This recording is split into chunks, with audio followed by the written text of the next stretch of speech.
Hello everyone, how are you doing? This is MD Tech here with another quick tutorial. In today's tutorial, I'm going to show you guys how to uninstall and remove the Grammarly extension from the Google Chrome web browser. So this should hopefully be a pretty straightforward process here, guys, and without further ado, let's go ahead and jump right into it. So all you have to do is open up the Chrome web browser and select the menu icon up at the top right. Go ahead and left click on that, and then you want to go down and select Extensions, and then select Manage Extensions. Locate the Grammarly extension in here. If you cannot find it, just search the extension field up here at the top if you have a bunch of extensions. And then select the Remove button. It's going to want to confirm that you want to remove that app. Go ahead and select Remove to confirm that. And once you're done, I would suggest restarting Chrome. And that should be about it.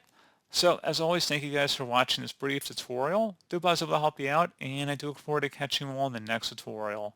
Goodbye.